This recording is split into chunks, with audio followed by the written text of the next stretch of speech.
Good afternoon, everybody. Thankfully, we seem to have resolved a lot of the issues here, and it seems like we're back to work. We're ready for launch. So the good thing is that we're ready to go. Marcelo, I hope you're still with us. Sure. Wonderful. I hear you loud and clear. So the Secretary General of the International Social Security Association, Okay. finally. Anyways, sorry because my video is stopped. So you should. Okay. I wait for. Okay.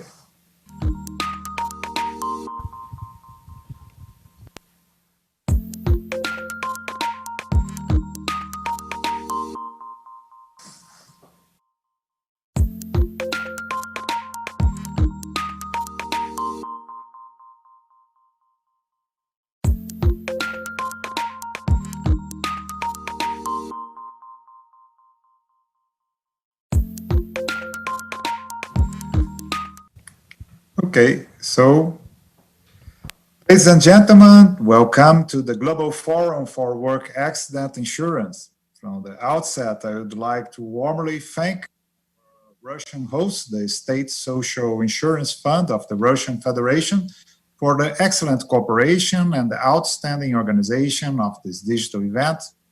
I would like to give a special welcome to Andrei Pudov, State Secretary and Deputy Minister of the Ministry of Labor and Social Protection of the Russian Federation, and would also extend my thanks to Mr. Alexei Polikashin, Deputy Chairperson of the Social Insurance Fund of the Russian Federation, who has prepared an interesting program for you together with the ISA Technical Commission on Work Injury. I also want to welcome the director of the ILO Enterprise Department, Victor Van Vuren, who has kindly agreed to be with us today. As the leading global organization with members from 106 countries, the ISA is pleased to bring together 4 regional social security or accident insurance associations and initiatives as part of our forum. The first one was held 3 years ago during the World Congress on Safety and Health at Work in Singapore and has since then steadily grown in importance. The ISA Forum today has 3 main objectives. First, to promote excellence in Social Security administration. Second, to look into the impacts that COVID-19 has on occupational accident insurance and Social Security. And third, to share unique experience, good practice, and examples on how Social Security institutions address the challenge in the world of work related to COVID-19. Ladies and gentlemen, for Social Security organizations, prevention and rehabilitation have played a key role historically since the very beginning of the creation of Social Security. More recently, we have been facing an increasing complexity of prevention measures as both classic and new safety and health risks have to be managed. Technical developments, the ongoing digitalization, and improved information exchange have brought significant advance in the workplace. The latest factor accelerating the change in the world of work is, of course, the global pandemic that we are all facing today, and which is the reason we are meeting virtually via the internet and not in person. 19 has not only brought over 1 million fatalities, it also has pushed society into new work patterns such as teleworking, into new lifestyles, and into social distance, which can lead to psychosocial issues. Many people that usually work in close contact with others are now at higher risk. This applies Good to day to health everyone, my dear workers, colleagues. but also to social workers, teachers, train conductors, waiters in restaurants, athletes, and many, many more. For workers' compensation funds, this may mean to review their occupational disease recognition procedures, especially for workers at risk due to the COVID exposure. I am curious to learn today how accident insurances and international organizations have addressed these risks from an occupational safety and health perspective. In order to promote a safe and healthy working environment, occupational injuries and disease must be effectively reduced by measures such as regulation, enforcement, and guidance, but also through well-functioning risk assessment and management systems. The ISA has developed a set of guidelines on prevention and return to work as part of our Center for Excellence for Social Security Institutions. In addition, we have also put into place the Vision Zero program to address this challenge at the workplace. It's based on the belief that every accident is preventable if everyone does it right. Vision Zero can be broken down into 7 golden rules that define and can measure the occupational safety and health situation in a company. We have developed Vision Zero guides for many high-risk sectors such as mining or agriculture, and we have just published our latest edition, the Vision Zero Proactive Leading Indicators, a tool to measure your OSH performance. Last but not least, we have launched the new Vision Zero trainer accreditation program yesterday at the Digital World Congress meeting. You can find all the information on the website www.visionzero.global. And I encourage you to join our community of almost 13,000 supporters and trainers by simply signing up on the website. Ladies and gentlemen, this global forum provides an ideal platform to share innovations and lessons with your colleagues and peers, and to reflect on the way forward in enhancing the whole of social security organizations as regards topics such as prevention at work, return to work, and workplace health promotion. Before closing, let me once again our host, the Social Insurance Fund of the Russia Federation, and also thank our speakers for having followed ISA invitations to speak at this event. I wish you a pleasant and informative session. Thank you very much for your kind attention. Thank you very much for a lot of very interesting points, such as mental health and things like that, and how they're affecting the current situation, as I'm sure it's very difficult. I'm sorry, I actually have a lot of comments on a lot of what has just been said. However, we have because of the shift in schedule, we would like to ask Mr. Victor Van Voren if you wouldn't mind speaking now. Thank you very much for connecting. And if you could tell us a little bit about the worker compensation, the key piece in the puzzle, and a little bit about your presentation. Thank you very much, and thank you for allowing me to go up the line, because I have another engagement at 3 that I'm speaking at. I'm speaking from Geneva, from the International Labour Organization office. I have a PowerPoint presentation, but I'm going to leave that in order to save some time and just make some points. I'm hoping you can hear me. The world is profoundly affected by the global pandemic, and I want to take it from the macro level and just drill down to what we're talking about today.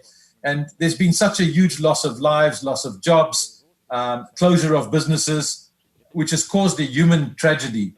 And this is a huge impact, a negative impact on the economy. We've all been touched in one way or another.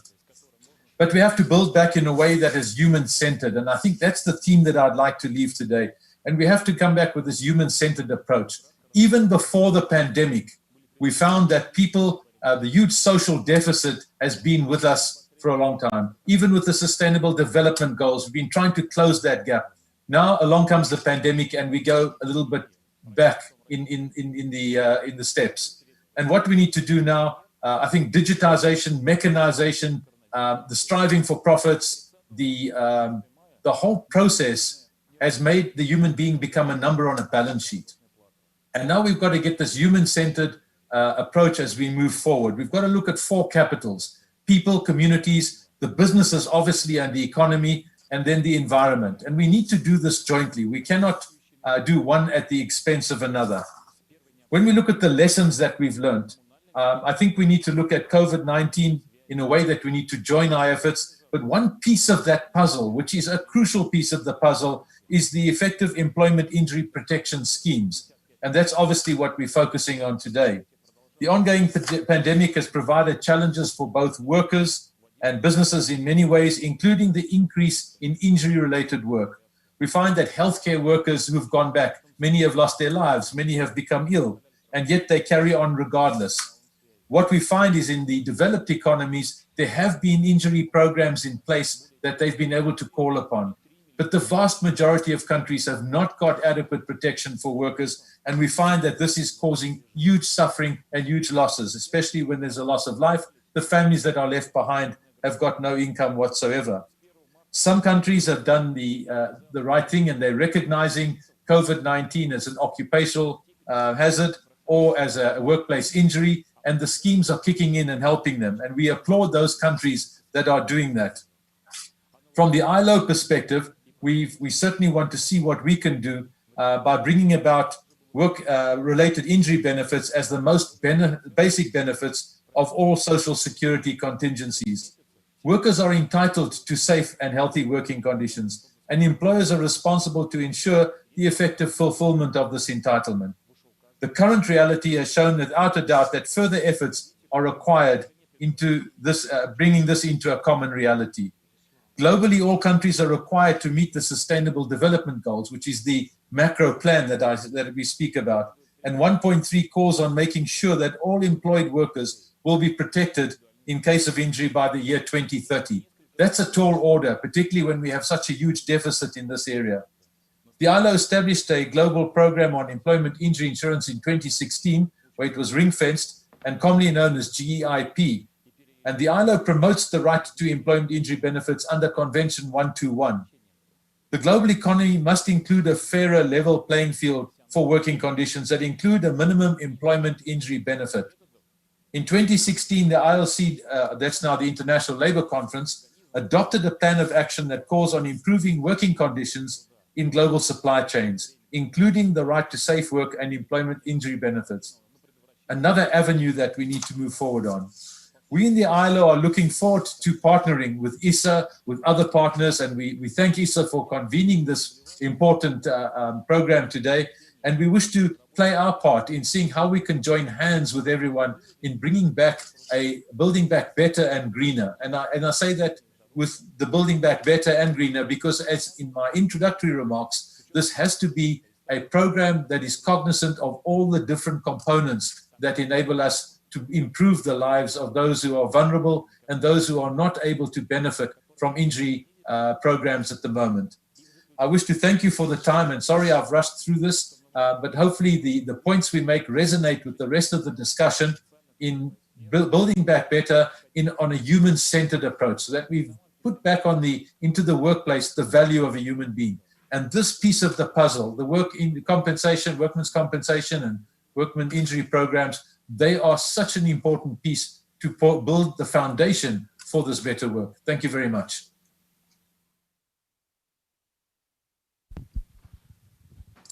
Mr. Victor Van Vuuren, thank you very much for your comments. I really want to ask you so much, and we have a whole flow of questions in your direction, but I know you have to run, so just thank you very much for the dedicated time that you have allowed us to speak with you today. I'm very sorry that we ran a little late, but I hope you will join us for other events in the future, and we hope you stay safe and well, and thank you for joining us. Next, I'd like to return back to our established timeline. I would kindly ask Mr. Phil Germain of the Canadian Workers' Compensation Board for the Saskatchewan Workers' Compensation Board. If that's correct? Is that correct, Mr. Germain? That's correct. Yeah. Yes, thanks, Michael. A few opening words from you would be nice. Thank you very much. Thanks, Michael. So, good day, everyone. I'm very happy to be here with you today as a vice chair of the Technical Commission for Global Forum on Work Injury Insurance. I'd like to thank our host, the Social Insurance Fund of the Russian Federation, everyone who was involved in organizing this important event, And finally, thanks to all of you for participating in today's forum. If there's one thing I've learned during this pandemic is that workers' compensation systems across the globe are more alike than they are different. Many of us are facing and addressing the same issues and opportunities. This forum is an important and timely opportunity for all of us to learn from each other about ways to address common issues related to COVID-19. Like every other jurisdiction in the world, this pandemic has presented tremendous challenges in Canada and caused us to rethink many aspects of our business. For example, we adjusted policies that supported both workers and employers from the impacts of COVID-19. Within a few days of our government declaring a COVID-19 related state of emergency, we made a decision to provide cost relief for all COVID claims so that employers experiencing COVID claims would support the reporting and acceptance of work-related COVID claims. In my jurisdiction in Canada, Saskatchewan, the majority of COVID-19 claims submitted are simply precautionary by the worker and the employer. At one point through this pandemic, we had 75% of people who were submitting COVID claims did not actually have COVID. When asked why they submitted the claim, over 70% of people said they were just trying to be proactive. We're also providing cost relief to employers whose claims have been extended due to limited access to healthcare treatments and/or limited return to work opportunities. So the focus on rehabilitating injured workers and preparing them for the eventual return to work. Despite these efforts, we know that there are workers and employers who are reluctant to report possible COVID exposures, and we continue to work on that. For us, COVID-19 raised a fundamental question of how and where work should be delivered in the future. For many workplaces, it's become more digital, especially during this pandemic. The good news is that many organizations have become more flexible by adopting new technologies that enable their staff and their customers to collaborate better than ever and work from anywhere. On the downside, managers who are used to traditional bricks and mortar workplaces now find themselves having to manage many work environments, as most of their staff are currently teleworking. What was someone's bedroom a few months ago is now a bedroom in an office. These multiple work environments pose potential physical and psychological risks that are more challenging to identify and address than in a traditional work environment. The physical and psychological hazards associated with teleworking are not unique to teleworking, but I worry about the possibility that these risks may be hidden by some workers and employers who are just excited about the possibility and the flexibility that teleworking has to offer. Complicating matters more is there is evidence that a one-size-fits-all teleworking strategy is not likely going to encounter. We need a rigorous understanding of these issues that will help inform who should return to the office, how often certain employees should return to the office, and ultimately lay the groundwork to innovate and evolve workplace strategies to develop an ecosystem of workplaces that promote both well-being and productivity. For many, the workplace will no longer be a single location, but a variety of virtual and physical places and experiences that support convenience, functionality, and well-being. But what does this all mean for the workers' compensation systems going forward?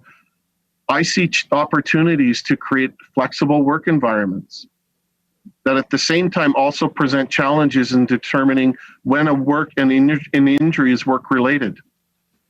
There's an upside that teleworking and the related expansion of and use of technologies will make it easier to accommodate injured workers and return them to safe and productive employment.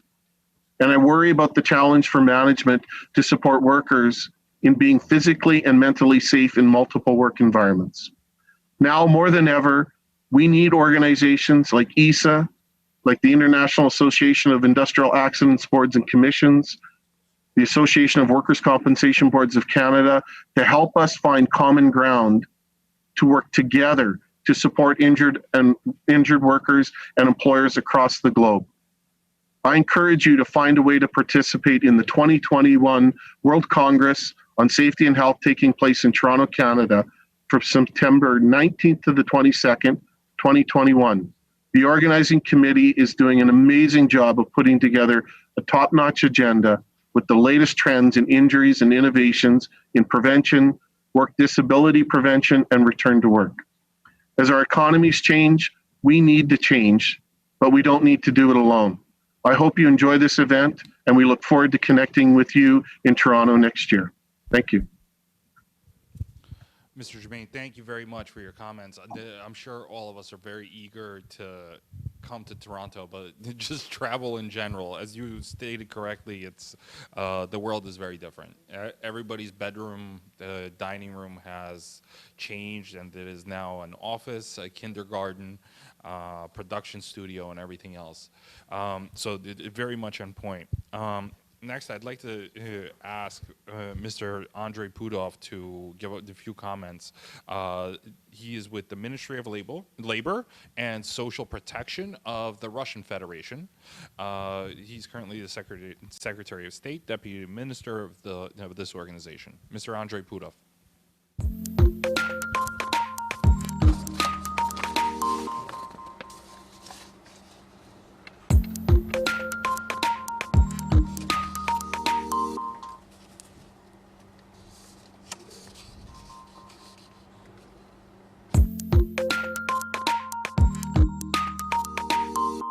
This global forum.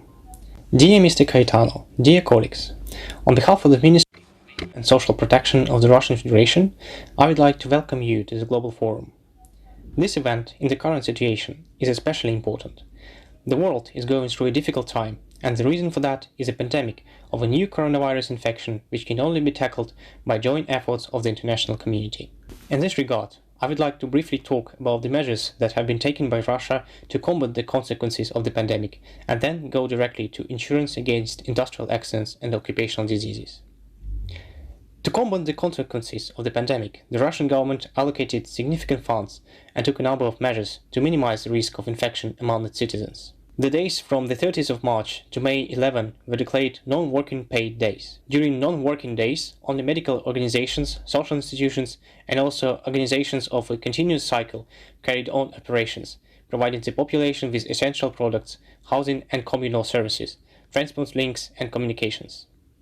But in such organizations, the most vulnerable workers, citizens who have reached the age of 65 and older, were singled out separately. Even if the enterprise continued to operate during non-working days, a state allowance for temporary disability for the period of self-isolation was introduced for all the employees. It was issued exclusively remotely, according to the information provided by employers via electronic communication channels. In total, during the pandemic, more than 4.3 million sick leaves were issued remotely. We transferred most of the procedures for interaction with the state online. Many support measures were prescribed and extended without recourse from citizens. In the period from March the 1st to October the 1st, in order to minimize social contact of citizens, certificates on the degree of loss of professional ability to work were drawn up and issued without a personal visit to the Medical and Social Expertise Bureau. In the period from March the 1st to October the 1st, in order to minimize social contact of citizens, certificates on the degree of loss of professional ability to work were drawn up and issued without a personal visit to the Medical and Social Expertise Bureau. The victims' rehabilitation programs were adopted in a similar way. Temporary order has also been provided for the automatic extension of the previously established percent of occupational disability for 6 months for those citizens whose terms require a re-examination in this period. The pandemic has also impacted policies regarding the prevention of occupational accidents and diseases. The government has provided an opportunity for those enterprises that have continued to work to use the premium funds for testing coronavirus infection and for personal protective equipment. Now I would like to say a few words about the prevention of industrial accidents. At present, there is a need to modernize the social insurance against occupational accidents and diseases by reorienting it to the reimbursement of costs associated with the insurance coverage on the prevention of occupational accidents and occupational diseases. One of the preventive methods can be the temporal withdrawal of an employee with early exposure to harmful occupational factors, the so-called protection by time, and the implementation of treatment during this period aimed at preventing the development of occupational disease, followed by constant monitoring of the employee's health. In order to determine the risk of an occupational disease, timely take measures to treat and improve the health of an employee or hazardous industries, and if necessary, withdrawal from harmful working conditions, it is advisable, along with monitoring the state of health, to monitor the occupational route of an employee, taking into account his age and work experience with harmful and hazardous production factors. In order to determine the risk of an occupational disease, timely take measures to treat and improve the health of an employee, and, if necessary, withdraw from harmful working conditions, it is advisable, along with the monitoring of state of health, to monitor the occupational route of an employee, taking into account his age and work experience with harmful and hazardous production factors. Such monitoring can be included in the occupational risk management system as an effective tool that can reduce occupational illness. And in conclusion, I would like to emphasize that the variety of challenges faced by the social and labor sphere on a daily basis dictates the need for cooperation and exchange of the most advanced expertise. I am confident that our joint work will contribute to more effective solution of challenges. Thank you for your attention.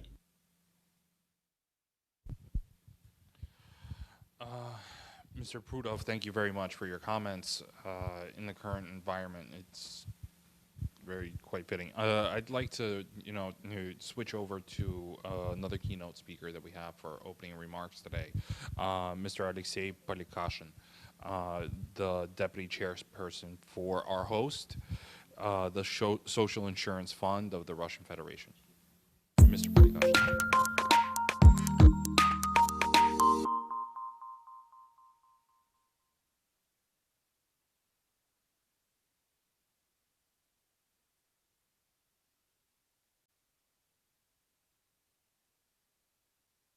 Allow me, on behalf of the organizer of this forum, the Social Insurance Fund of the Russian Federation, to welcome you all to the first virtual global forum on work injury insurance. First of all, let me thank the organizers of the World Congress, ILO, ESA, esteemed Canadian colleagues, our colleagues of the ESA Technical Committee, which is the secretariat of the Global Forum, for trusting us to become the organizers this year. In February, I attended one of the last face-to-face events held by ESA in Malaysia, where I met many of the speakers present here at the technical seminar Digital Technologies, New Forms of Employment. It was a wonderful event, which was organized at the highest level by our colleagues from Malaysia. We touched upon the issues of job cuts in the traditional sector of the economy, the obsolescence of education, the crisis of solidarity in the social security system. We discussed the development and the use of digital technologies, topics related to security and protection of data. At that time, we saw these challenges as a question of a distant perspective of 3, 5, or even 10 years. Any crisis means, first of all, new opportunities. The coronavirus had brought personal tragedy to the lives of many people, but at the same time, it has contributed to the acceleration of the development of society. The projects that we talked about theoretically in February had to be put into practice in March, and in April they reached full capacity. This concerns the digital transformation of the provision of services, the prevention of industrial accidents and occupational diseases, the sustainability of insurance funds. We had to react to all these challenges very quickly. Leading experts and researchers have gathered today to discuss the social implications of the coronavirus, share experiences and work out joint solutions. Every country, every region has its own experience. We will talk about it today. First of all, the issue of international coordination of measures against coronavirus has become very acute. We are much more connected than we used to think, so we need to work together. Secondly, the ways we communicate with employees, employers, and insured persons have changed. The third important issue that we will discuss today is the expansion of the use of new technologies. Our speakers will focus on the problem of developing uniform standards for prevention and labor safety. And finally, let's talk about the problem of stability of insurance funds, maintenance and preservation of insurance reserves. These are the areas that have been affected by the coronavirus. As we can see, the pandemic has raised tough issues for us related to workplace safety, constructive dialogue with employers, payment of benefits, and support for victims in the workplace. Now let me say a few words about what we faced in Russia. According to the official statistics, industrial production decreased by 3.5% in the first half of 2020 compared to the same period last year, and the number of accidents and occupational diseases decreased by 11%. This was a consequence of the impact of the pandemic on the development of the economy and the reduction in production in so-called high-risk industries. There are about 5 million policyholders with our fund, and we see that in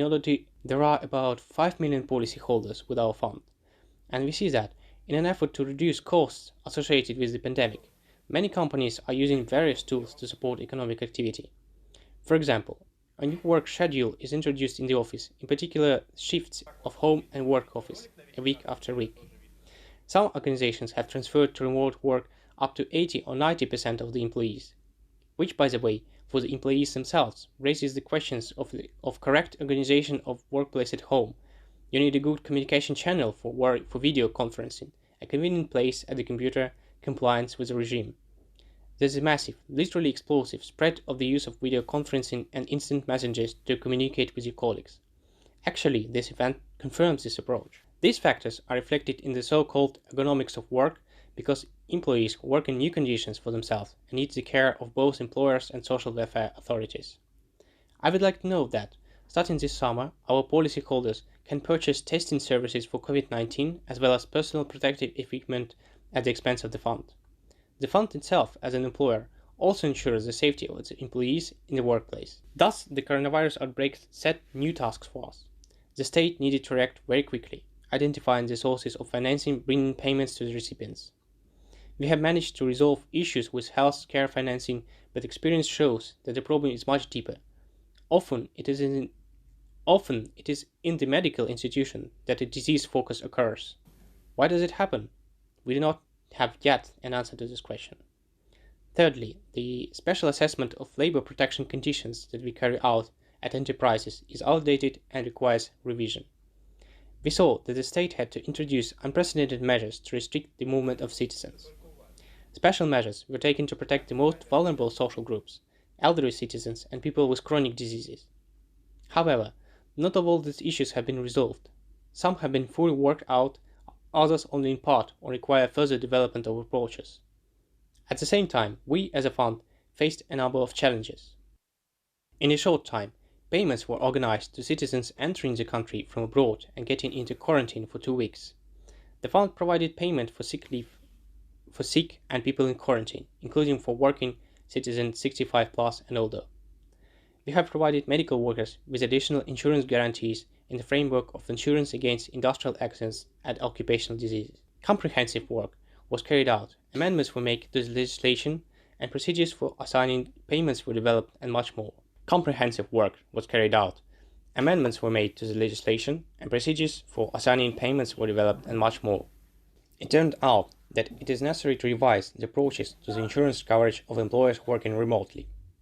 In Russia, measures have been taken to directly support healthcare workers fighting COVID-19. These are, first of all, additional payments in case of illness or death of a health worker.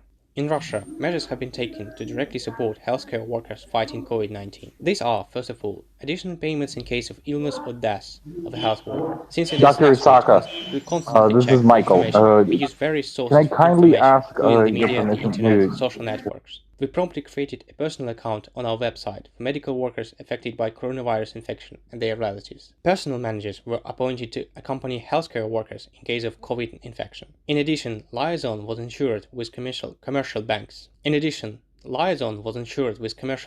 the use of special banking products by beneficiaries. Despite the fact that the issues of digitalization, teleworking, and the payment of benefits are certainly extremely important, it should not be forgotten that the pandemic has affected the basic areas of global economic activity, mining, electricity generation, nuclear energy, and many others, where the pandemic could cause significant damage and lead to serious consequences.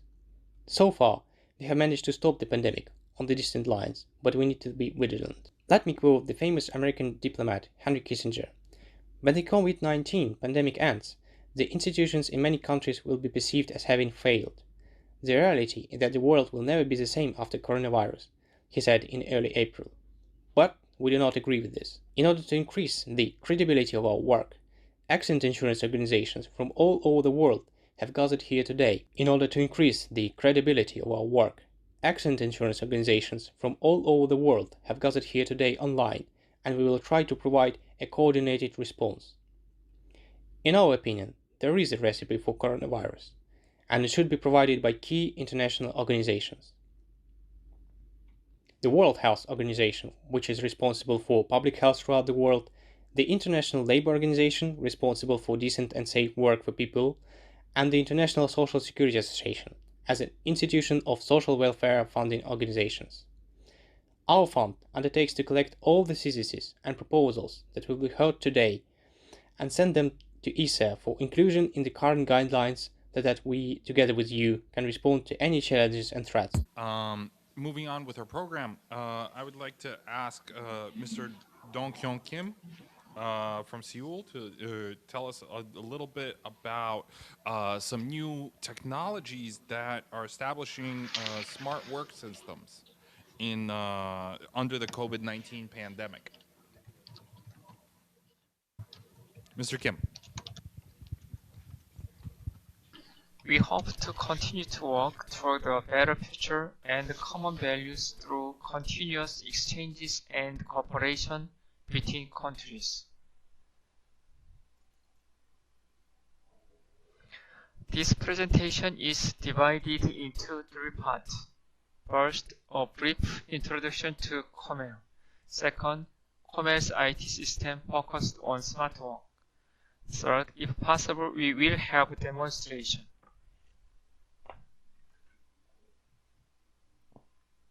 Part 1.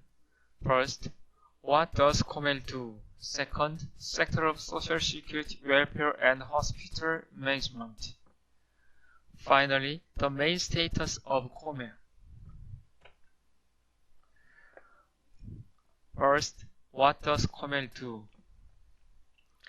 COMEL has built a roadmap for support of workers' life cycle from employment to retirement. I'll replace you with this page for more details. The following areas are social security, welfare, and hospital management. There are a total of 86 branches nationwide, 10 of which are direct management hospitals, 2 care centers, and rehabilitation hospitals. The mandatory 52 hours work system is being phased out through the PC auto-off system. Finally, the main status of COMEL announced by the government as of December 2019 is as follows. The budget is about 11 trillion won a year. There are about 10 per 100 steps in COMEL. Part 2. The second part, I will present about COMEL's core IT system. First, overview of IT system of COMEL. Second, Internet Online Service Web EDI for efficient business performance. Connecting smart messaging, Web EDI, ePax, receiving civil document using QR code. Third, smart work background. Fourth, smart work platform overview based on private cloud. Fifth, smart work environment. Sixth, notification intelligence services.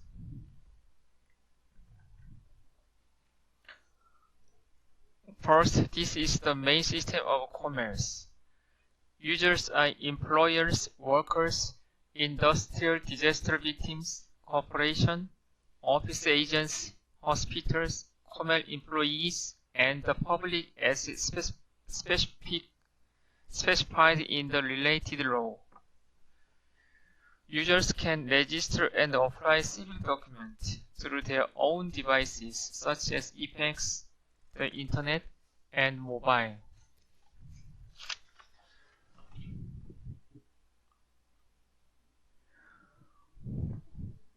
EI and WCI system processes, approves, and determines various types of registered data. In consideration of time, I replaced the detailed description of the internal system structure with the illustration.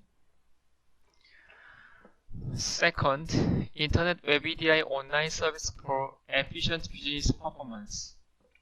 As you can see in the present condition, 22.5% of civil documents are still registered by eFax, including direct visits and mailing. Third, implementing smart work background. The smart work environment using the cloud service has met the needs of convenient public service and made many changes of the working environment of employees. Customized cloud service for each complaint, simplified and efficient business processing, and working from home are now possible. As shown in the illustration, approved employees can do their work anytime, anywhere, using the same work environment as office. I'll replace you with this page for more details. First, overview of cloud-based SmartWorks platform. The SmartWorks platform consists of Smart Portal, Business Network, Internet Network, and Network Linked System. The SmartWorks environment structure brings changes to network policies such as smart healthcare and internal and external network environment. I'll replace you with this page for more details. SmartWorks environment. Establishing SmartWorks system under the COVID-19 pandemic, the case of Comair.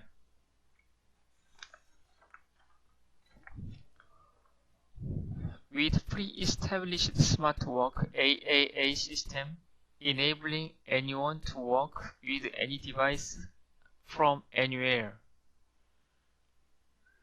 Comair was well prepared for any challenges in the face of the COVID-19 pandemic. Thanks to the effectiveness of SmartWorks system and cost-related time for transport to and from work has been reduced, and the practice of working from home was able to be adopted almost immediately in order to reduce any risk of virus infection. The COVID-19 pandemic made the ongoing transition to digitalized work even faster. As Mr. Satya Nadella, CEO at Microsoft, argued that COVID-19 made it possible for us to accomplish digitalization of life, which would have taken 2 years in usual situations within 2 months. The speed of digitalization is leading to the paradigm shift of socio-economic structure. Also being recognized by a lot of enterprises, the importance of digitalized potential is giving birth to, for example, the mixed pattern of online and offline purchases, automatized environment, and various patterns of working in the business world. We also established a VDI cloud-based SmartWorks system in order to support newly adopted case management focused on the field services in terms of integrated services tailored to individual needs, medical bill reviews, and investigations of insurance matters.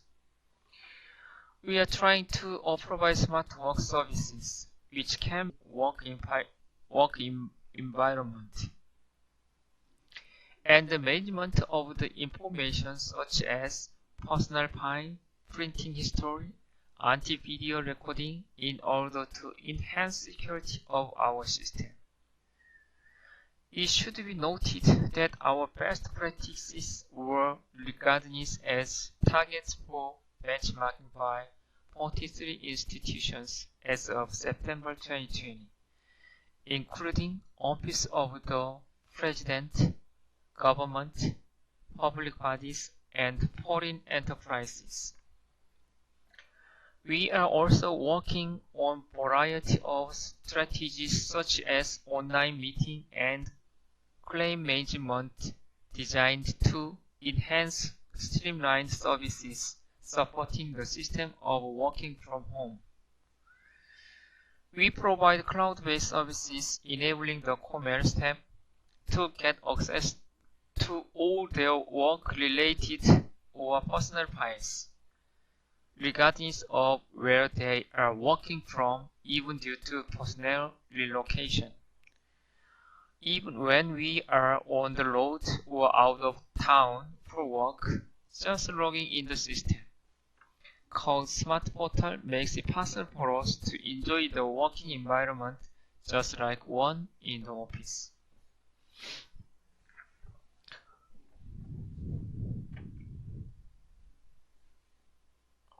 We also provide a variety of options of doing our job, such as working from home, saving us time for transport, also reducing the risk of virus infection.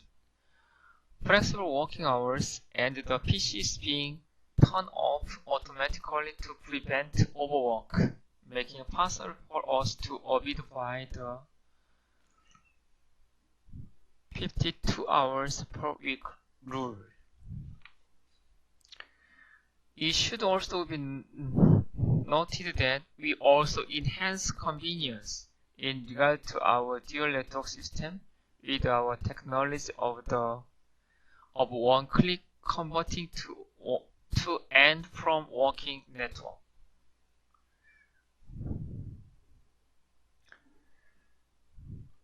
The status of the registered document is notified to the complainant by email, mobile, and talk services in each processing step, from registration to completion.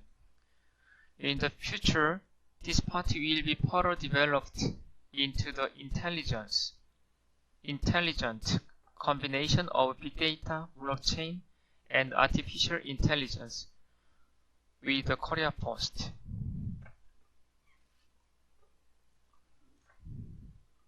Part 3 Demonstration.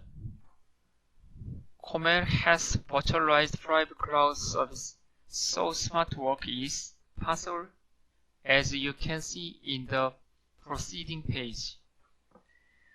Due to the preparation of the recording and given the time limit, the demonstration will be difficult. I have demonstrated it during individual country visits before COVID-19. I'll show you whenever I have the chance again. Introduce the content of article in major domestic daily newspapers and photos of pattern application for automatic calculation of disability grades. Picture in the middle is us winning the 2013 Presidential Award for IT Innovation.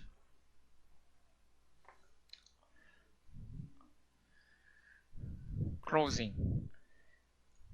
Different countries have different systems and different extent of government intervention.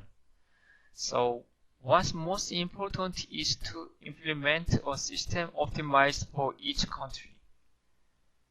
I hope today's forum will provide an opportunity for more diverse and frequent exchange and cooperation. Thank you for listening.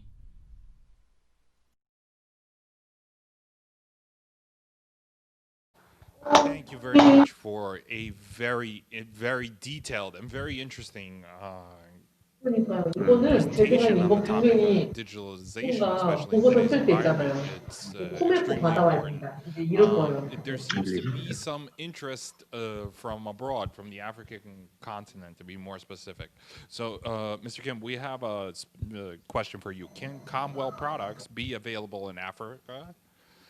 specifically, especially in East and Central Africa. 뭐란 거야? 우리한테 물어본 거야? 아이씨. Do you need me to repeat the question, or did you hear me? Pardon?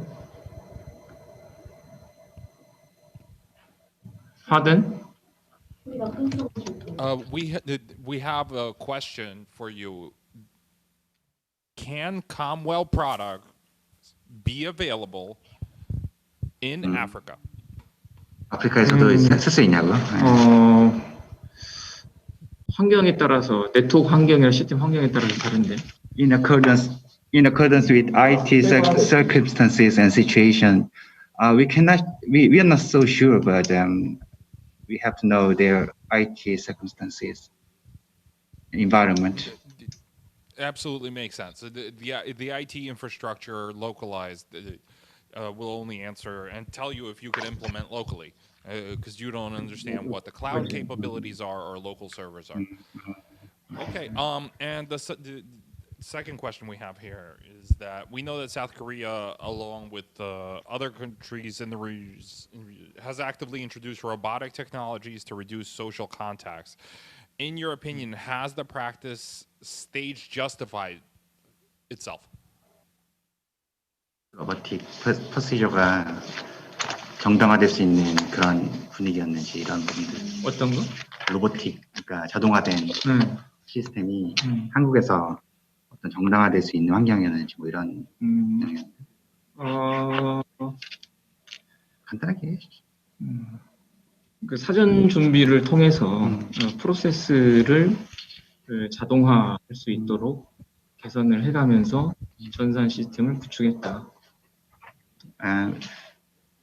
We have to prepare pretty much to establish those system.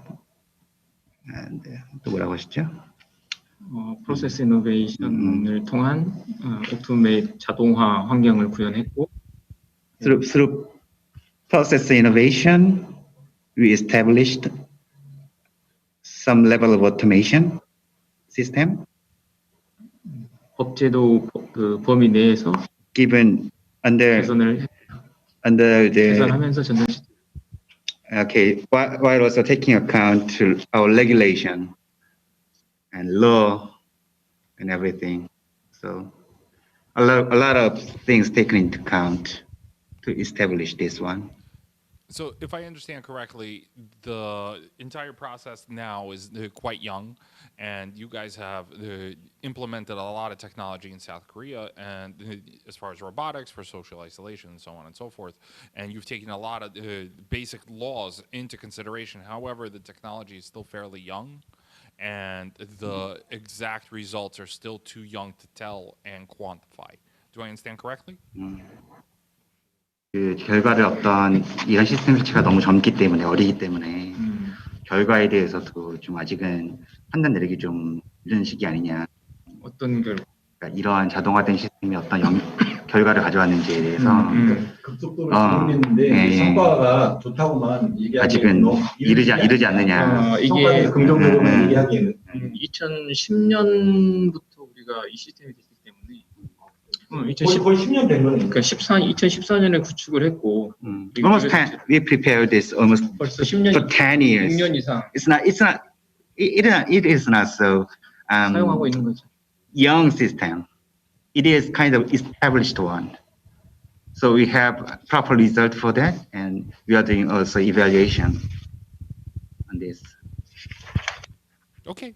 Well, thank you very much. It was I appreciate your comments. All right. Getting back to our timeline here, we have a very interesting speaker from who's working as the Secretary General for East and Central Africa Social Security Association, Dr. Irene Isaka. I hope I pronounced that correctly. Dr. Isaka, you have a very interesting presentation to promote the Global Forum as an international communication platform for occupational insurance institutions worldwide. If I understand correctly, you have some interesting things to say about this to increase the communication between insured persons and the insurers themselves.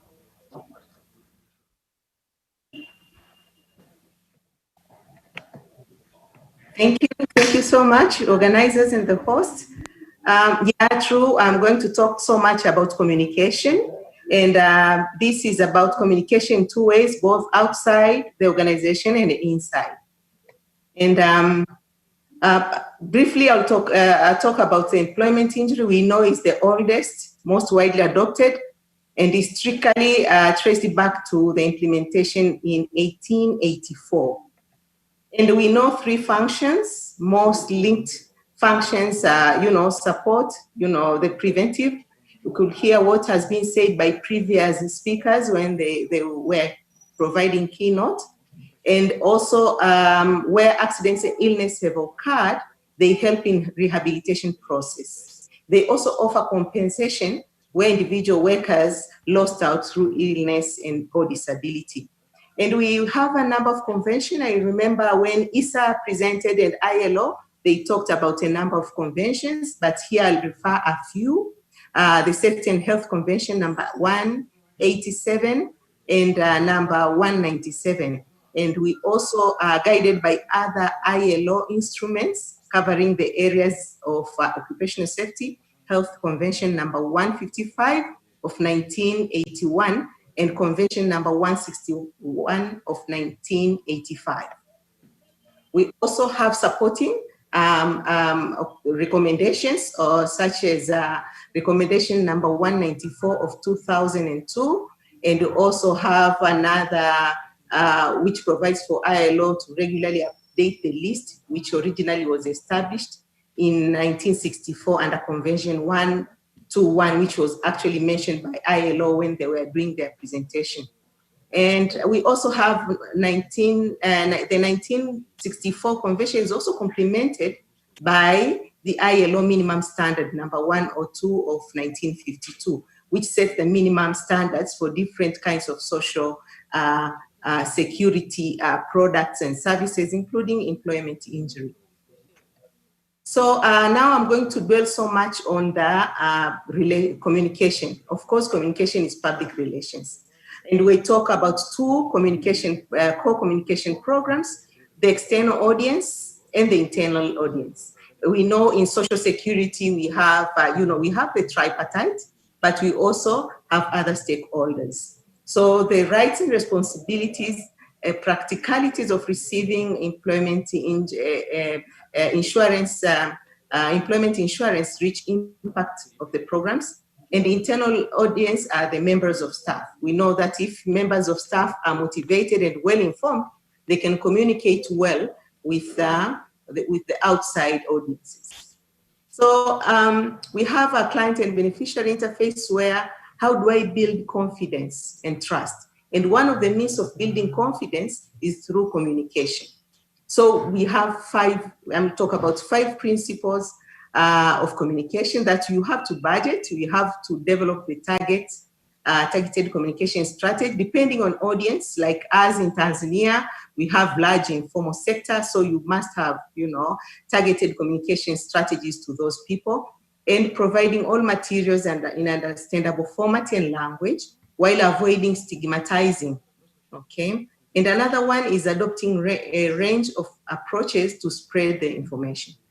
That to ensure all communicating areas are ongoing and interactive. So I'll talk a bit about the governance structure. I'm talking about the governance structure because these are the ones we have to consider when we communicate. So at the highest level, we have to make sure that the policymakers are well communicated. They know exactly what is up. Why are we having employment insurance in Tanzania, for instance? Because at times they tend to confuse between employment insurance and health insurance. So at times you find some policymakers, they say we have health insurance, it's enough. We don't need employment insurance. So you have to make sure this is well communicated. And the high level is the ministry, but followed by the regulator of the sector. Remember, we need to have legal and regulatory framework which facilitates communication. And in Tanzania, we have a number of schemes which are reporting to different ministries. That's where you'll see there is a scheme reporting to the ministry responsible for that particular scheme. And the communication here is between the trustee and the minister. So the management could not, communicate directly with the ministry. So the one that communicates with the ministry is the board of trustees. And then the management communicates with the trustees, and trustees also communicate with the regulator. So in communication, we have to look into wide geographic distribution of services and public interfaces. We have to look at proper motivation incentives for frontline staff. As I've said, if internal staff are motivated and are well communicated, and they know the stuff which they're going to communicate to the outside, then at least information is going to be accessible. We have to make sure that, information is regular and direct information, such as, they should know if there is some contribution. These are for other mandatory schemes, but also for the employment injury schemes. Accessible information and documentation should be like online. And if you are talking, as I've said, your large informal sector, then at least now they prefer mobile channels and the best use of IT for payment processes, that to ensure that the payment, that there is low turnaround time for payment of benefits, because this is also the way they can communicate. If they're paid promptly, then it means the scheme is doing well. You must also have a complaint handling mechanism, so that whenever somebody gets sick or unaware or complain on something, they should have a platform for them to channel their complaints. So depending on the type of benefit or sickness or injury, these are more personal. So the personal interface are more important, and for these people, because sometimes they treat illnesses, as personal as private. So there is an issue of confidentiality there. The use of service standards, client charters, benchmark and value for money analysis, client customer satisfaction survey, and statistical analysis use of results. These are the ways which can improve the communication. Now, and quality certification or inspection will enable the regulator to make sure that the members' interests are protected. A proper complaint handling mechanism should be user-friendly. As I've said, now they like to use mobile channels, then those mobile channels, they should be user-friendly. Like in Tanzania, we use Kiswahili. So the mobile channels should be in a language which is understandable by members of the scheme. So how do we communicate with the informal sector? With the informal sector, we must have the strategy on how to communicate with them. And we know the areas or the channels which they prefer. If it's radio, maybe local radios. There are some local newspapers. There are mobile. There are some written platforms which they can easily, which are readable and accessible. And ensuring all communicating areas are ongoing and interactive. It's not like you're giving a message today or the next 3 weeks, and then after 6 months you disappear. Application of media, social media, electronic media is also very important. So we know we have challenges in communication with the informal sector as far as employment injury is concerned. But if we have a proper legislative frameworks, and then we have automated products and services channels, and using of appropriate technology, we can access and get enrollment and protection of these people. And COVID has taught us a very good lesson. Informing workers about the importance of workers' compensation. This is an example of some schemes which have been successful in terms of communicating with their members. One of them is Workers' Compensation Fund in Tanzania. They use local channels and messages that targeted the informal sector.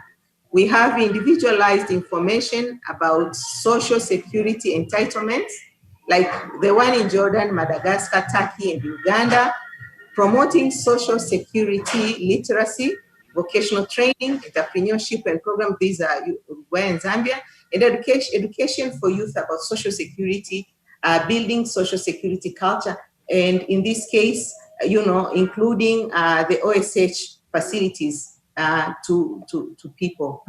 So internally, how do we communicate? We can have staff meeting, or we can have general meetings with members. We can have departmental meetings, and we can have like a workers' council, that like the one you are seeing in the picture.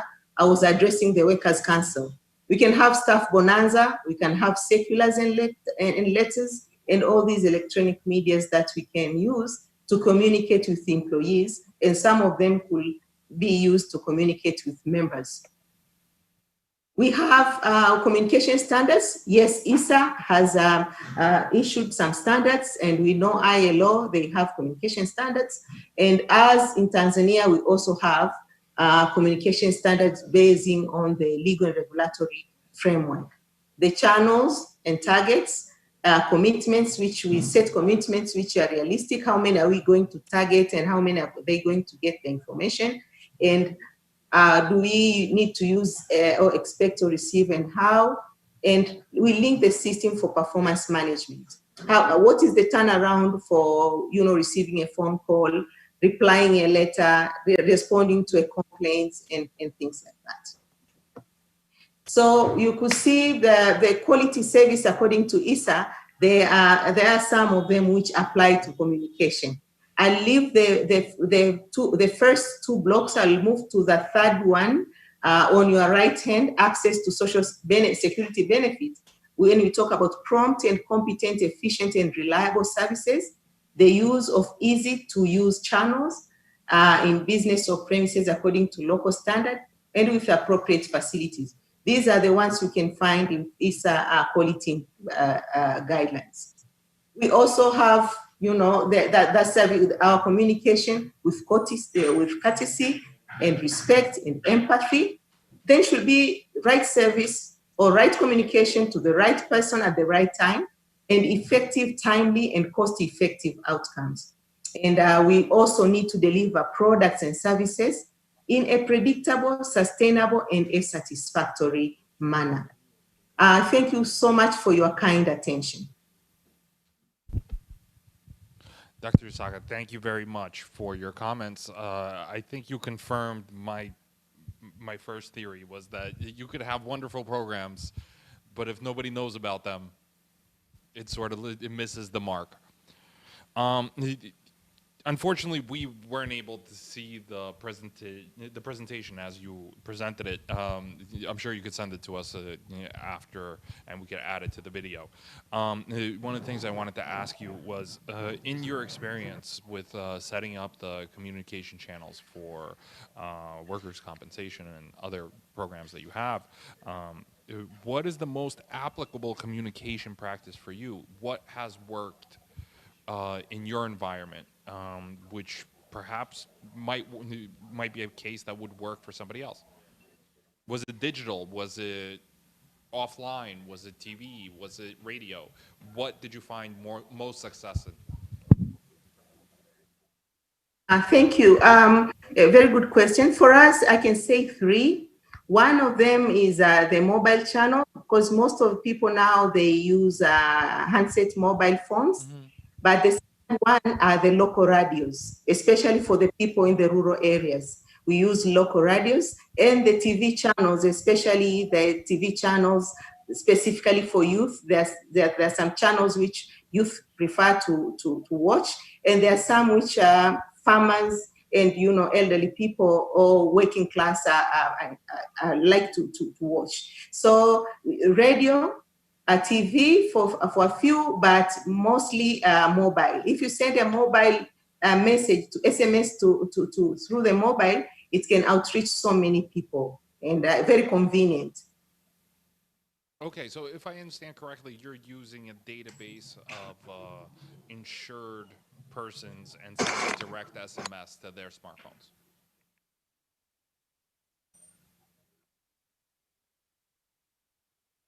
Is that correct?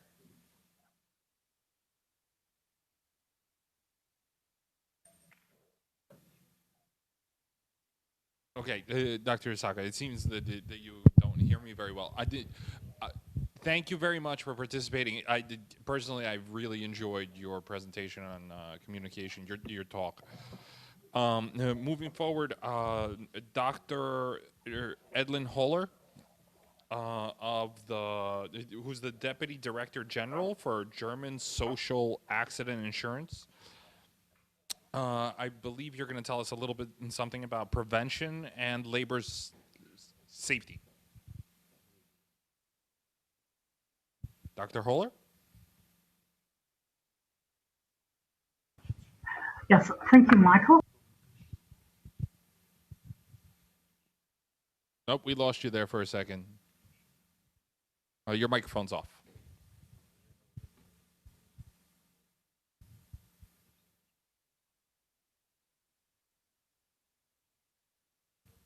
If you could unmute your microphone.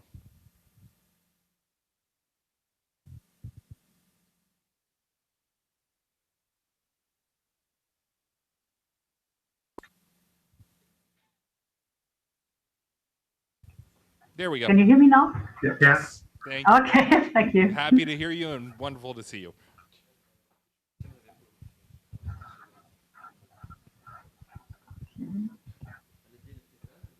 Can you see the slides? No. Yeah, go. Okay.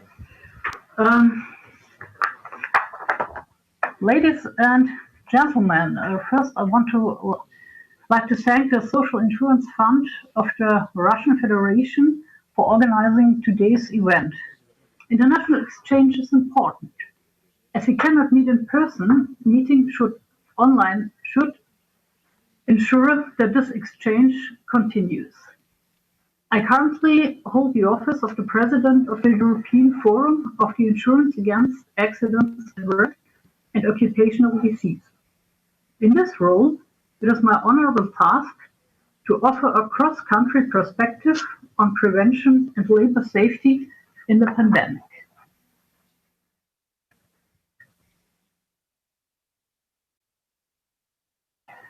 My presentation consists of two parts. The first part deals with our experience during the first phase of the pandemic and the lessons we've learned from it. The second part aims at offering an outlook on the challenges that lie ahead in the coming months. My aim is to offer a starting point for a discussion on the role of work accident insurance institutions in a pandemic. What can we, as experts for ensuring occupational risks, contribute? Let's begin by looking back on the first phase of the pandemic. It is safe to say that, with the exception of some Asian countries, most countries in the world were not well prepared for a pandemic. This could be seen in a sudden lack of personal protective equipment, respiratory masks in particular, lockdowns that came too late, and an underfunded infrastructure for tracking infections. As eradication was no longer an option, most countries in the world had to adopt strategies that aimed at limiting the spreading of the virus.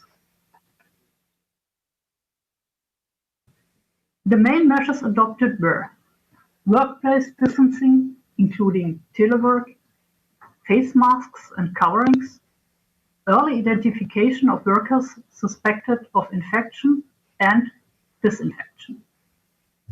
In theory, these rules are simple, yet the application in concrete workplaces proved a considerable challenge. In our experience, the occupational safety and health infrastructure played a central role in mastering this challenge. In Germany, this infrastructure relies heavily on statutory accident insurance. With their sector-specific expertise, accident insurance institutions were able to translate the government's general guidance on risk assessment regarding COVID-19 infection into sector-specific advice and recommendations. In just 4 weeks, accident insurers issued such guidelines for several hundred trades and industries.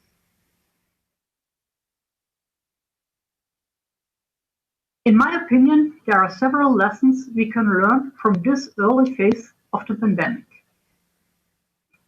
In a pandemic, economic activity depends on effective workplace protection against infection.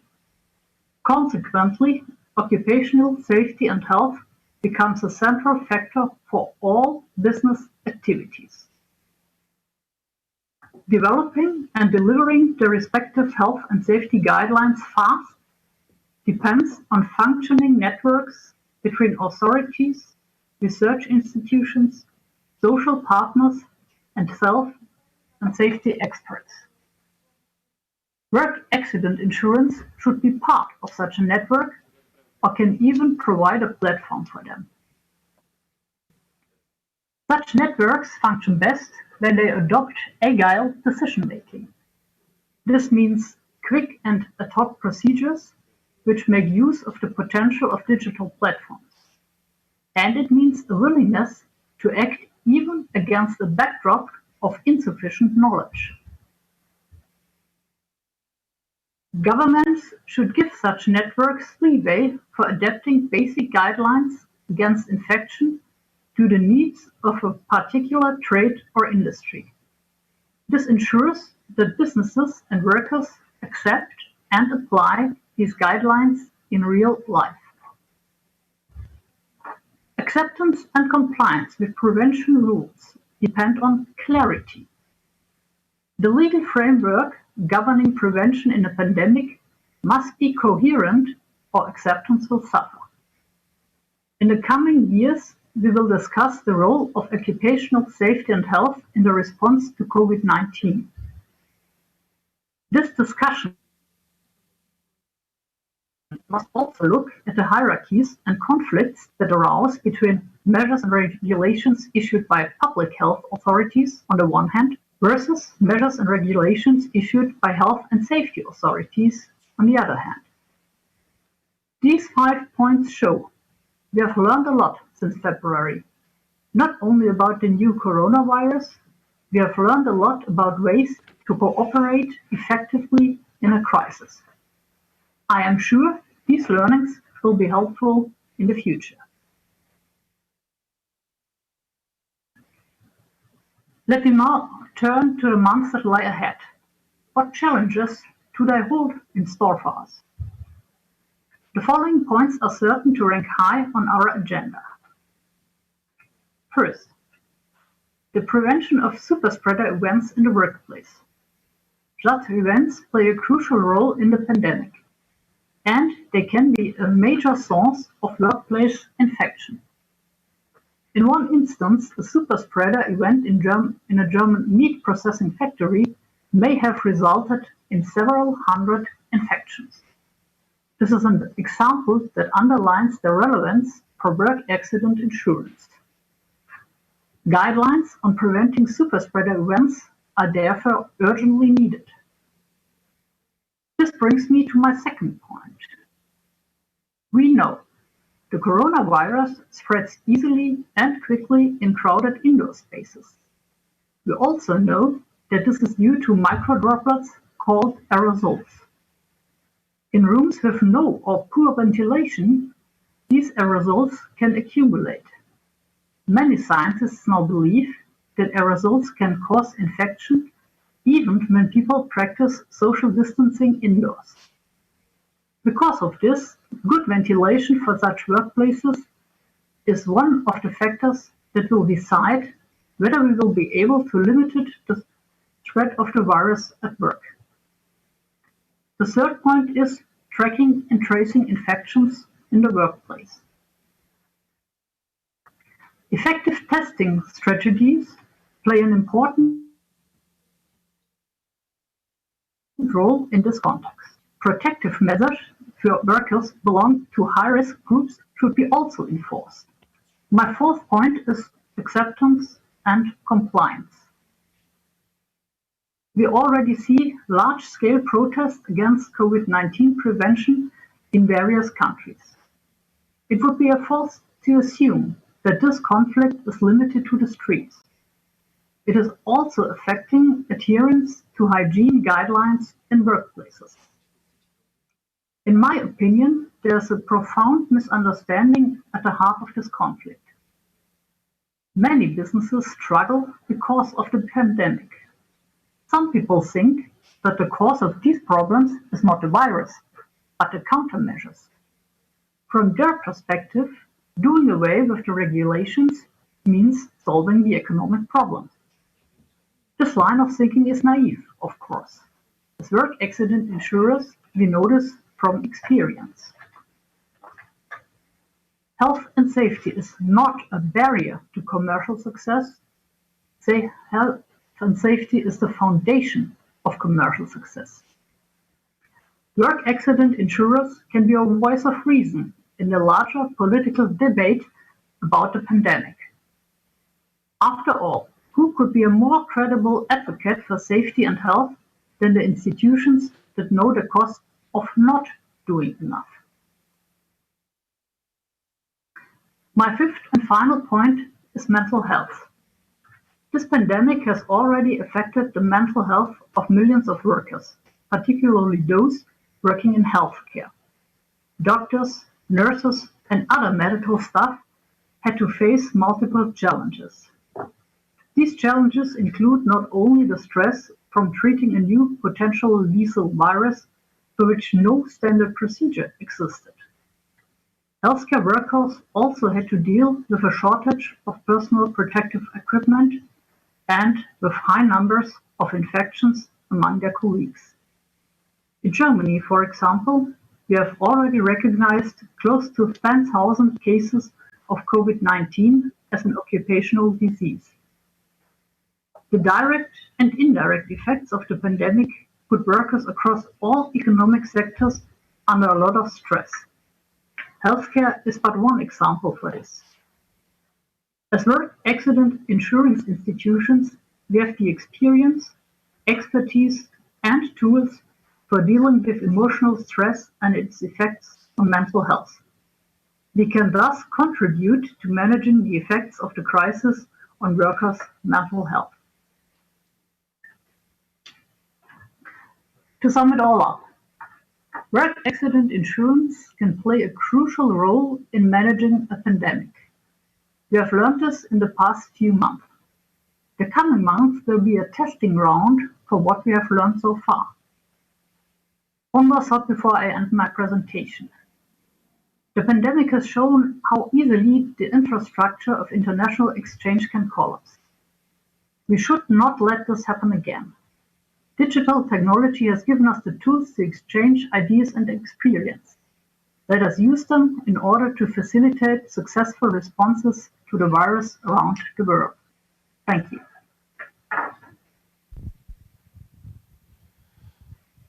Dr. Holler, thank you very much for your presentation and comments, and I find them very touching in the sense of don't give up. That's what I hear amongst all of your words. Is it might be difficult, but don't give up. However, the interesting point you do bring up at the end, which is the digitalization of a lot of the work processes and a lot of the things that we do today. Germany was one of the first countries to send everybody telecommute and work from home and to use technology to the best efforts and to take advantage of that. So this obviously plays a role in workers' compensation. This plays a role in employee accidents. Now that I'm working from home, what is considered a work-related accident? If I slip in my kitchen, making a cup of coffee on the way to my computer, how is things like that from your worldview, from your perspective? I understand that every country is and every social structure is having its own approach to this because this is new. This is new for everybody. But I'm curious to hear your position on this, officially but unofficially. I understand. Okay, thank you for the question. till now, it is the case that you are insured in the home office as well as you are insured at the office. And the problem, as you correctly say, is what do you do with the way from the computer to the kitchen to get something to drink and back. And if you were in the office, this would be insured. If you are at the home office, till now, it is not insured. And if there is an accident in the home office, it is difficult for the inspectors to differ between these two situations, because it is highly relevant what the insured employee says what had happened.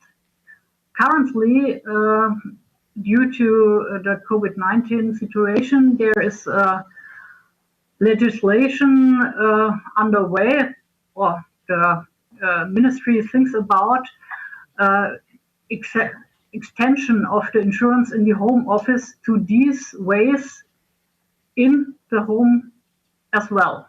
But that's or it's a starting point. We don't know if this comes true and what the employers will say to that. Right. It comes back to your previous comments of don't give up. All of this is new for us, and we sort of have to feel our way along and figure it out. And the most important thing is that we realize how important the workforce is and how structures among the insurance and injury support systems that exist in every country, the worker compensation and injuries, they will occur. And the entire environment of working from home and not working in office and remote and all these things and mental health, they are the new normal. And this is part of adapting to the new normal. The truth is that this environment is only 6 months old to us at this stage. And, you know, we're really kind of adapting and doing our best to kind of do what we can. So thank you very much for your comments. Dr. Holler, I really appreciate it. It was very interesting. And then we're going to move forward. Evelyn McGill, president of the IAIABC. And from what I understand, we're going to hear a little bit about sustainability and resilience, ensuring strong leadership and service delivery.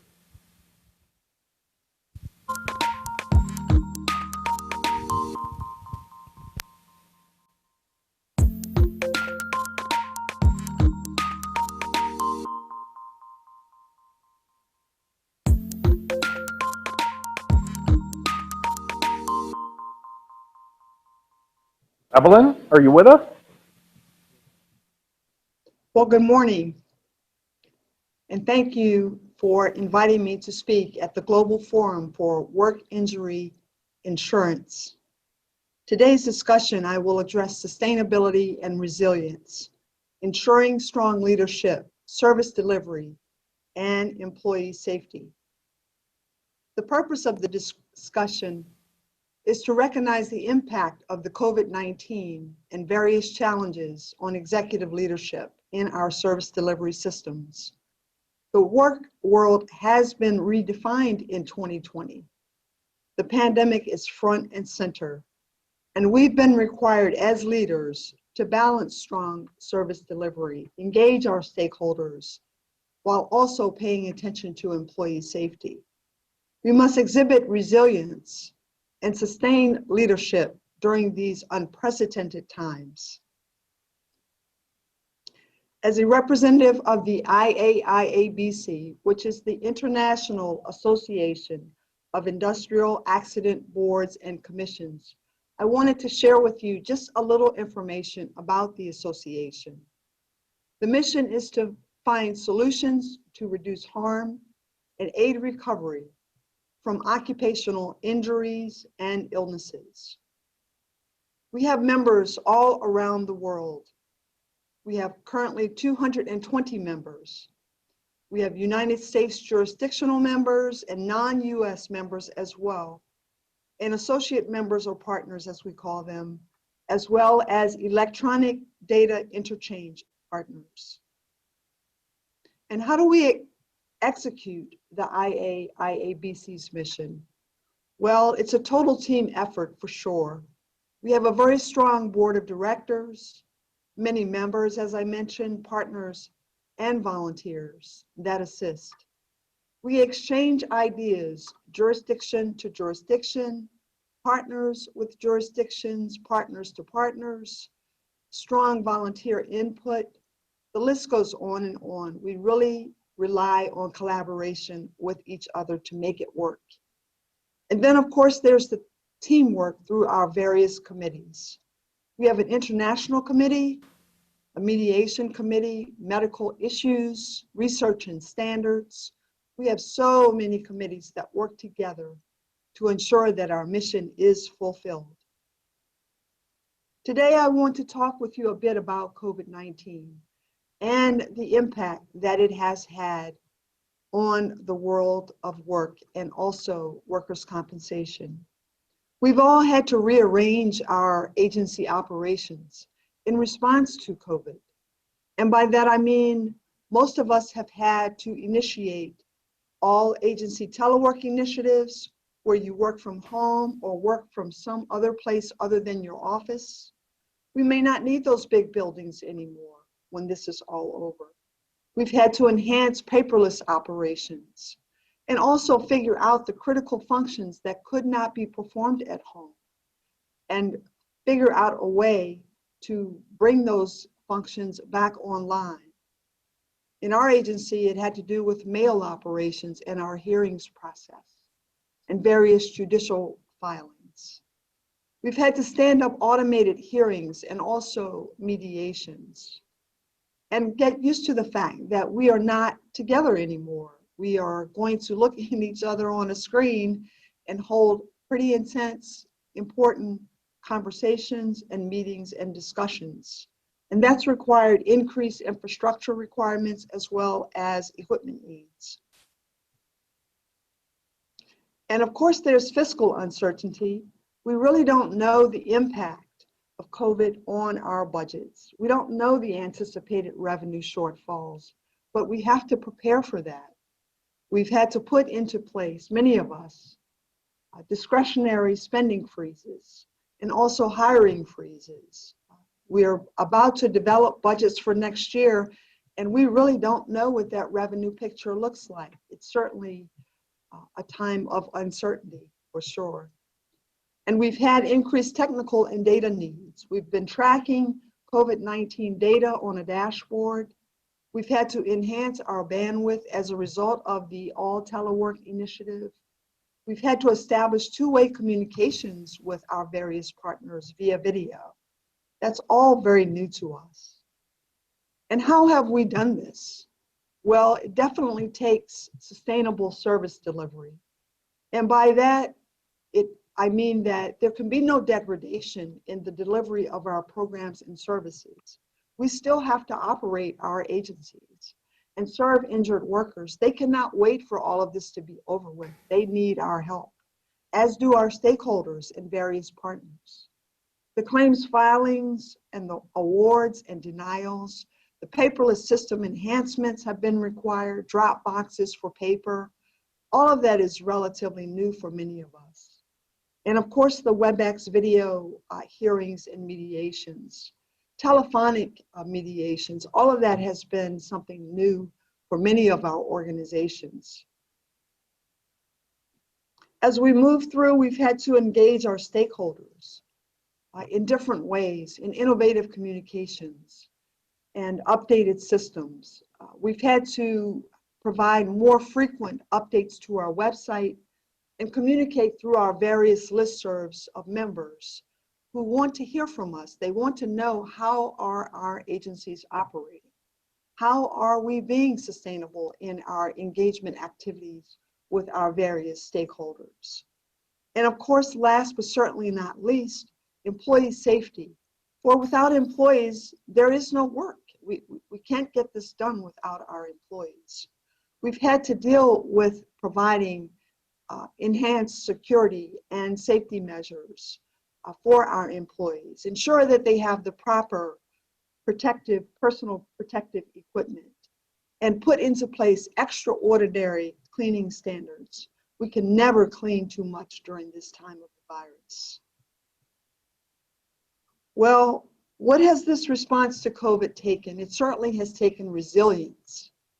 That's been really the most important response for us as executive leaders in the workers' compensation arena. My grad school dean, his name was Dr. Donald Stone, he had a saying, press on regardless of what that challenge is. We must press on. And I find myself relying on that quote often and frequently. Sustainable, resilient leadership, that's pretty much where we are. And by sustainable, it's a simple definition, the ability to exist constantly. We cannot do anything other than that. We are responsible for operating these agencies and these organizations. And we have to listen to our teams for new, innovative ways of delivering our business. It's a different time, so we may have to find different solutions. We have to ensure that our stakeholders, our partners, that your needs are met. And sometimes we have to project those needs because they may not know what their needs are. They're trying to run their companies. We have to exhibit a professional image at all times. We can never let that go away. Even though we're on a screen, we're still professional leaders in the workers' compensation arena. We have to focus on our employees and their safety and their concerns. Communicate with them, provide that personal protective equipment that they need, and ensure that our existing service level is maintained and, if possible, enhanced, because we want to continue to grow our organizations. And in terms of resilience, really, that's just the capacity to recover quickly from this difficulty. It has been a challenge. It has been difficult, but we must confront that challenge. We must press on. We must exhibit a strong commitment to our fundamental existence, our vision, our mission, our core values. We have to focus on that. We have to stay positive, even though it is very difficult to do that at times. We need to reach out to each other. We can help each other. We can design employee updates. They need to hear from us constantly because they are fearful. I'm fearful, but I have to keep going. I'm a leader. We are leaders, and we have to find a way to push through this and be resilient during this time of uncertainty. In summary, you cannot give in. You can never give up or give out. You must be resilient. You've got to recover quickly from any pitfalls that you encounter in a very highly effective manner. You've got to make that impossible possible. You've got to press on. You've got to become comfortable with the uncomfortable. This is an uncomfortable situation, but it's our new normal, so to speak, and you've got to get comfortable with it because we are charged with finding solutions to this quandary. We have to continue to press on and move forward. You have to collaborate with each other. We can help each other out. There's always someone who solved the problem out there who's willing to help if you find yourself stuck on something that appears to be insurmountable. Your actions and your changes, they must be fair and consistent and sustainable.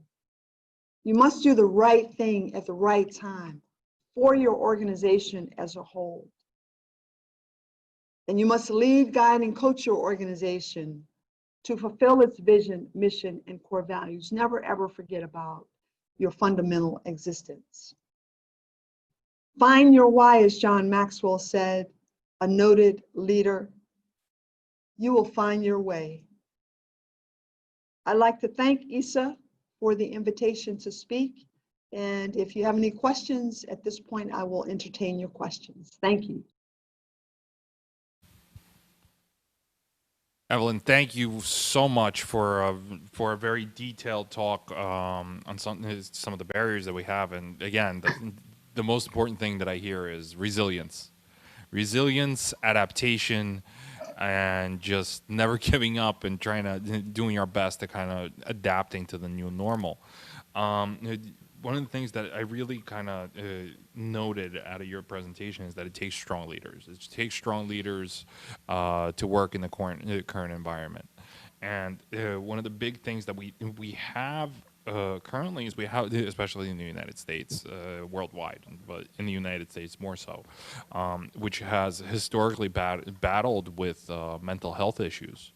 But even now more so, we have remote workforce. We have a workforce that kind of lives to work rather than works to live.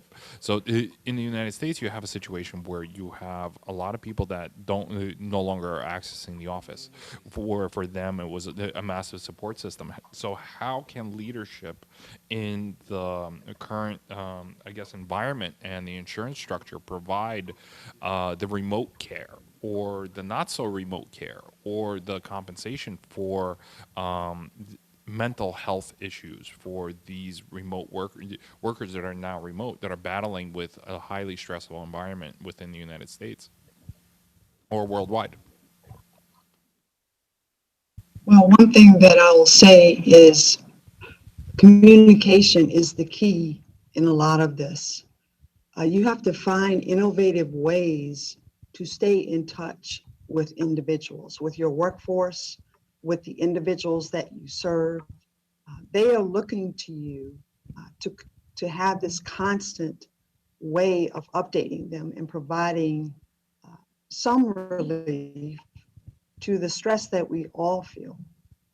You have to, as a leader, stay connected. And by that, I mean not only with your workforce, but with individuals. You know, it's interesting to see individuals on a video screen, individuals who you may have worked alongside of day in and day out. You can easily see those who are really stressed because their visual presence is very, very different. And one strategy to deal with that is to just kind of reach out to that individual one-on-one. I have what I call coffee catch-ups, where I just call individuals in the morning and just see how they're doing. I don't ask them about their work. I ask them about their family, how they're doing, what can we do to assist. It's a lot more informal than asking them what's the status of your project, your work, etc. People need to know that you care about them. This is more than just work at this point. We're all really trying to stay positive, and it is very difficult, even for me as a leader, to do that. But I find that if you reach out to individuals, it makes you feel good, it makes them feel good, that they know that you care about them. Very well said, Evelyn. Thank you very much. It's all about resilience and perseverance. Yes. And adapting to the new normal. You're absolutely correct. Well, thank you very much. I really appreciate your comments today. Yes. I'm sure I'm not the only thank you. Well, for closing remarks, after a lot of technical difficulties, I'm very grateful for everybody that has stayed with us. But we made it work. Resilience. We've adapted. The new normal. Dr. Stefan Hussey, I hope to hear some positive from you as well. I hope so. Thank you, Michael, for letting me start with the closing or summarizing words. Dear Secretary General Cayetano, dear Mr. Germain from our Canadian hosts, dear Mr. Polyakhin from our virtual host from the Social Insurance Fund of the Russian Federation, dear colleagues. First of all, I want to thank you for participating in this event. I would particularly like to thank our speakers for their valuable contributions and our hosts for preparing today's event and their successful troubleshooting. As chair of the ISA Technical Commission of Work Injury Insurance, which is a committee forming the permanent secretariat of our global forum, it is my pleasure to summarize what we've heard and discussed during the last few hours. And I want to assure you that with this summary, the work is not done. Quite the contrary is true. We have to transform the very valuable information you have shared with us into activities and products aiming to further improve the work of our institutions. That is what we all strive for, to get better benefits to those that rely on us, the insured individuals.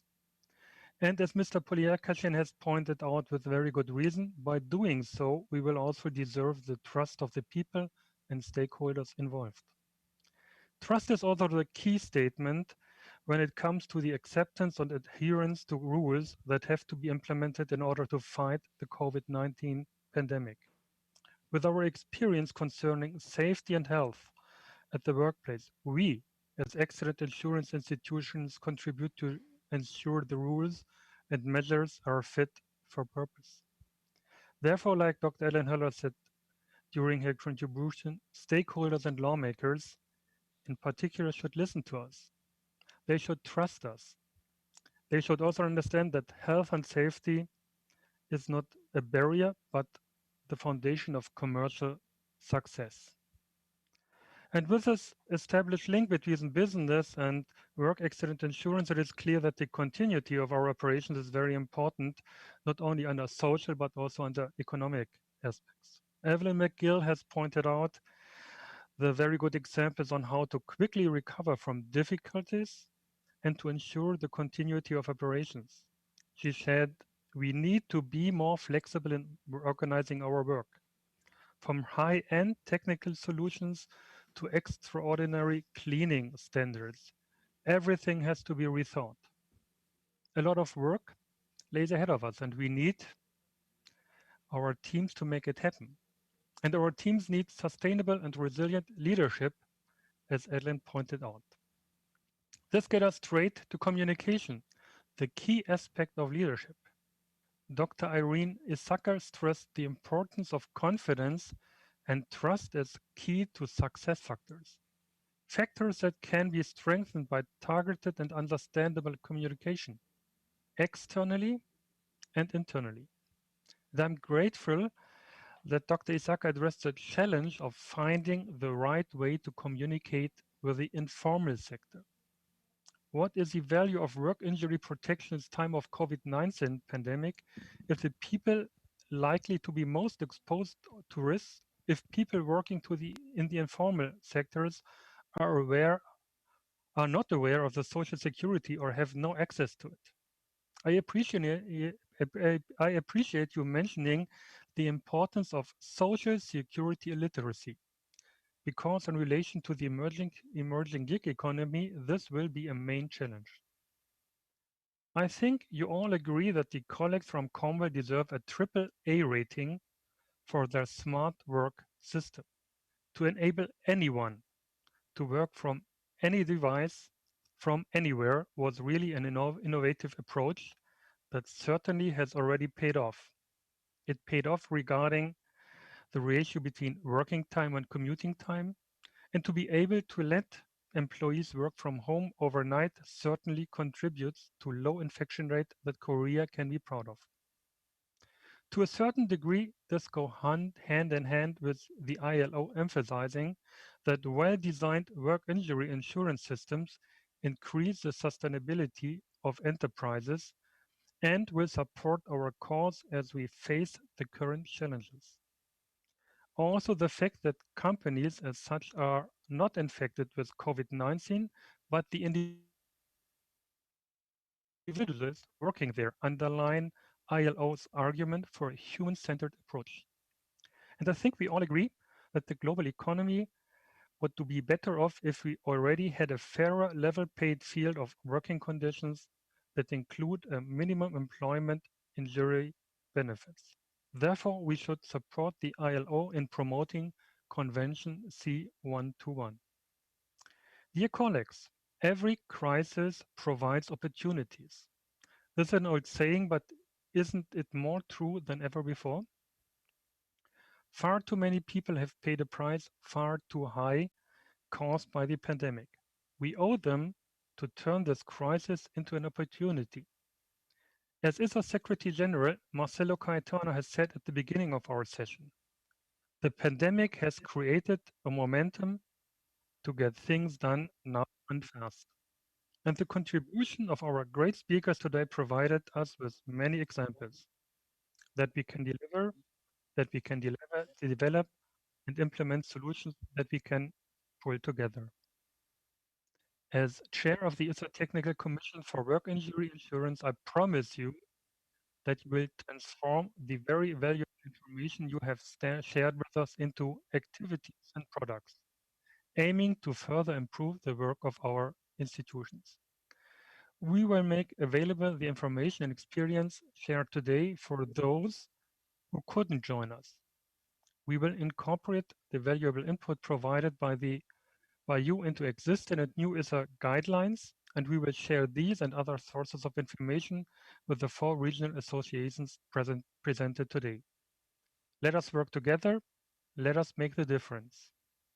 I hope to see you all in good spirit and health at the next Global Forum Work Injury Insurance in September 2021.